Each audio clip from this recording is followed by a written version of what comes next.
So I see Democrats are still out here lying about Kyle Rittenhouse and what happened to him after they tried to destroy this young man's life. Now they're trying to use him as a political tool to dunk on Republicans. First of all, Kyle Rittenhouse didn't show up to a protest and then Republicans called him a hero. He showed up to a riot. I don't know how many of you people looked at so many videos of the carnage going around in Kenosha, but it was bad. And the police, frankly, were not properly keeping law and order. There was just so much chaos going around. So Kyle, along with some other people, were asked to protect a business, which, by the way, people are still lying about him crossing state lines with a firearm. That didn't happen. I was trying to do things like first aid. He was trying to put out a fire.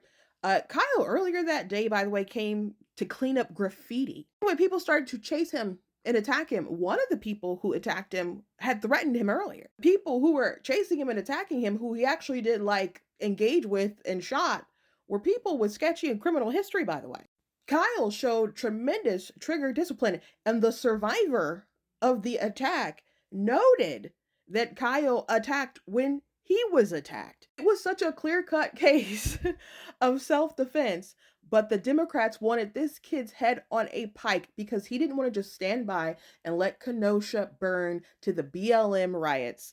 And media was even lying, saying that he shot black people. And didn't even when you would point out, like, no, these people were white, they would say, well, he's still a racist because he was there at a BLM protest. So Kyle was there trying to keep peace, not at a protest, at a riot.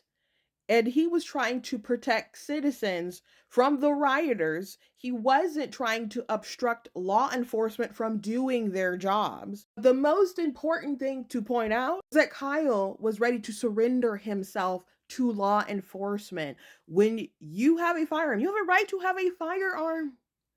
But the police have a high stress job and they don't know if they are going to be in a life or death situation and they have to make decisions on the fly. When you have a firearm, a lot of people approach police with their hands up. Sometimes when the police come to you while you're like pulled over the side of the road, they'll have their hands on the steering wheel just to make sure that the police know that they are not reaching for their firearm. And even still, bad things can happen, and maybe the police will be at fault, maybe they won't be at fault. You got to analyze each and every situation. You base it off of not hindsight, not all these different angles. You base it off of what the officer felt in that situation, if they're reasonable, and if they could have faced imminent bodily harm. I have so many thoughts about what's going on in Minnesota, but this is not comparable.